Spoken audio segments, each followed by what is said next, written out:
Henley and Mudge, the first book. Henley had no brother and no sister. I want a brother, he told his parents. Sorry, they said. Henley had no friends in the street. I want to live on a different street, he told his parents. Sorry, they said. Henley had no pets at home. I want to have a dog, he told his parents. Sorry, they almost said. But first, they'll look at their house with no brother and sister. Then they'll look at their street with no children. Then they'll look at Henley's face. Then they'll look at each other's. Okay, they said. I want to hug you, Henley told his parents, and he did. Much. Henley searched for a dog. Not just any dog, said Henry. Not a short one, he said. Not a curly one, he said. And not pointy ears. Then he found Mudge. Mudge has floppy ears, not pointy. And Mudge has red fur, not curly. But Mudge wore short because he's a puppy, Henry said. He will grow. And did he ever? He grew out of his puppy cage. He grew out of his dog cage. He grew out of seven colors in a row. And when he finally stopped growing, he weighed 180 pounds. He stood 3 feet tall. And he drooled.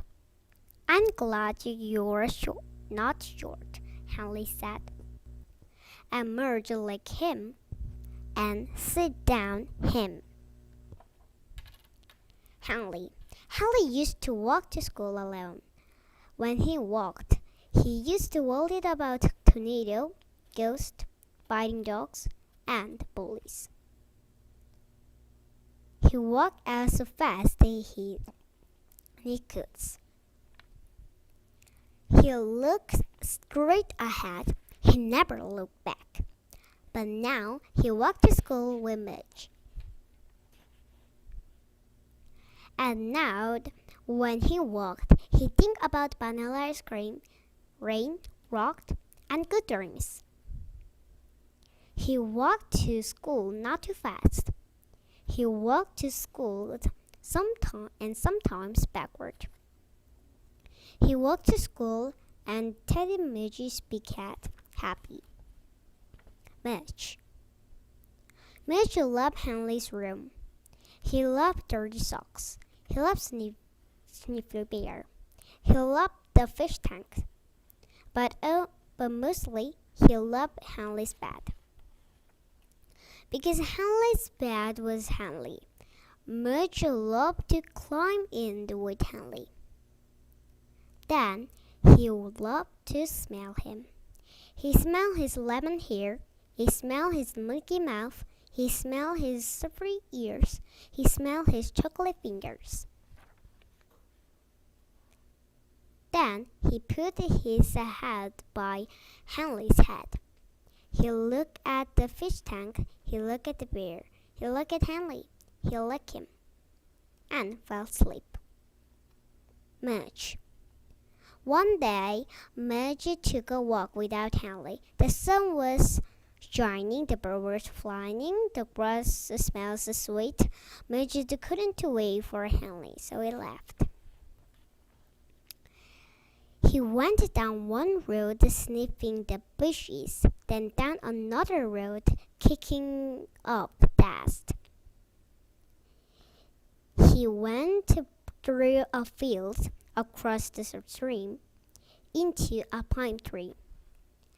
And when he came out on the other side, he was lost. He couldn't smell Henley. He couldn't smell his front porch. He couldn't smell the street he lived on. Mudge looked all around and didn't see anything or anyone he knew. He waited a little, alone without Henley. Then he lay down alone without Henley. He missed Henley's bed. Henry. Henley that Mudge will be with him always. He thought Mudge made everything safe. He thought Mudge will never go away. And when Mudge did go away, when Henley called and called, Mudge didn't come. Henley's heart hurt, and he cried for an hour. But when his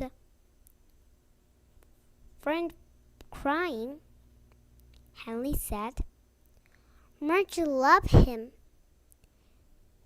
He wasn't live. He must be lost." So Henley walked and walked, and called and called, and he looked and looked for his dog Mudge. He walked down one road, then down across the road. The sun sets as Henry ran through a field, calling and calling.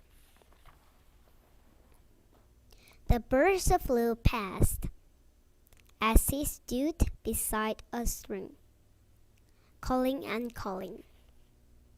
And the tears fell again as he looked at the empty pine trees for his lost dog. "Mudge!" he called one last time. And Mudge woke up from his lonely sleep.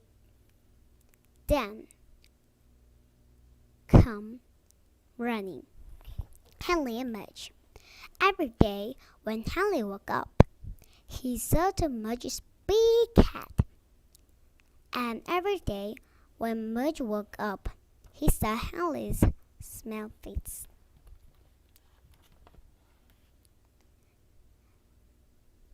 They ate breakfast at the same time. They ate supper at the same time. And when Henley went to school, Mudge just lay around and wait.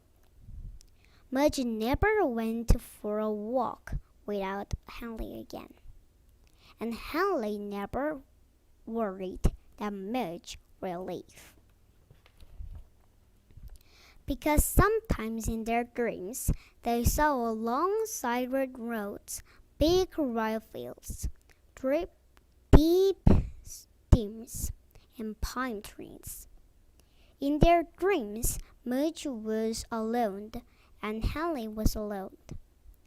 So, when Mudge woke up and knew Henley was with him, he remembered the dream and sit closer. And when Henley woke up, he knew Mudge was with him. He remembered the dream and the looking and the calling and the feel, and he knew he would never lose Mudge again.